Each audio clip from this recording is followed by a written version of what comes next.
For the in-cab inspection, we basically start with the rear window, which is this one. So rear window is not cracked, it's not broken, and it's secure. This window over here. This is the seat. The seat is secure. The seat belt is secure, no damage, and is working properly. The door is secure, it's not damaged, and open and closes properly. The window is not cracked, is not broken, is secure and open and closes properly. This is the mirror. The mirror is not cracked, it's not broken. They are properly adjusted to me, and they are secured to the bracket. And the bracket is not damaged and is secure to the vehicle. This is the windshield. The windshield is not cracked, it's not broken, and is secure. Inspection and registration sticker up to date. The wipers right there, no visible damages, and they are working properly. And the windshield washer, you know, the water, it's over here, just push it, and the windshield washer is working properly. Also, we have right there the convex mirror. The convex mirror is not cracked, it's not broken, and is secure. Over here we have the passenger handle, which is that one, right? Is secure and is not damaged. And we have the side mirror back there, which is it's not cracked, it's not broken, and they are secure to the bracket, and also they are properly adjusted to me. Up here we have the top cabinets, which are not broken or damaged, and they are secure. The visors secure, no damage, and the interior light working properly.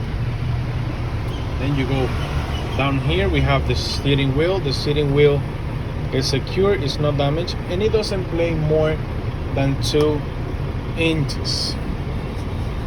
And then the city horn, which is this one, working properly. The highway horn working properly. You have to hold it like a second because it's an air horn, so you hold it a second. It's working properly. We're here. Here we have the 4-way flashes, both of them working properly. You take it off. Left signal working properly.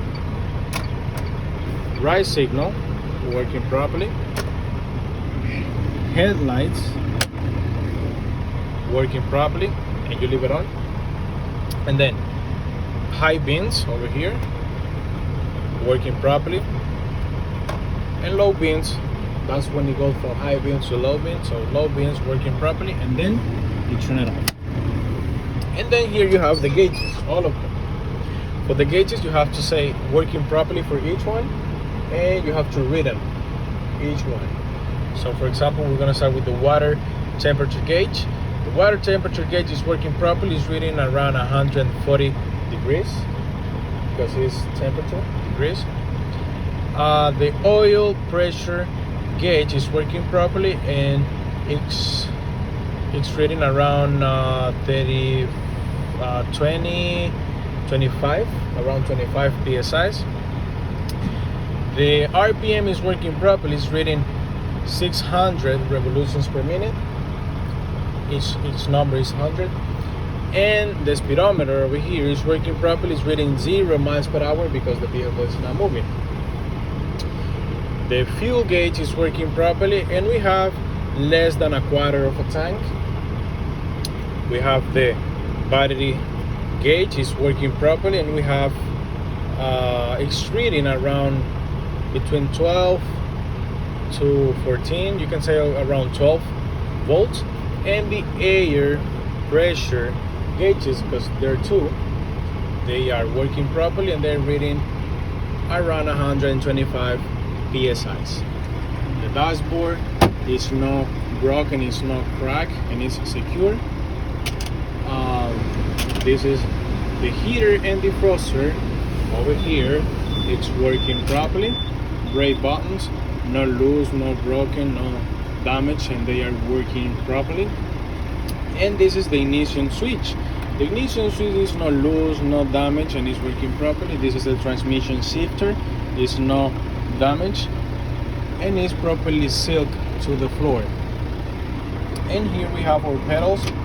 It's clear, nothing on the floor. Now we're gonna proceed with my emergency equipment. We have a fully charged fire extinguisher on the left, or a fire extinguisher fully charged on the left. On the right we have 3 reflective triangles back there. Here we have our first aid kit, and here extra fuses and bolts. By the way, this vehicle is 12 feet 6 inches high, 37,000 pounds, that's the weight, and it's 47 feet long. And also here we have the registration and the insurance. This is the paperwork for the truck. And that's basically it with the in-cab inspection. Make sure when you do the in-cab inspection, at the end you turn your wheel all the way to the right. You turn it all the way to the right. Because if you have to do the engine compartment inspection, you can inspect the suspension system, the brake system, and the tire on the right side, and it's going to be a little bit easier for you because it's already turned. Sometimes they ask you to turn. If they don't ask you, you do it, and that's it. And also, if you have to inspect the engine compartment, make sure when you're inspecting the engine compartment, the forward flashes and the headlights are off. Okay, make sure they're supposed to be off. Now, if you have to inspect the truck outside, you turn on the forward flashes, this one here, and the headlights all the way up here. Okay, so you can inspect the lights outside.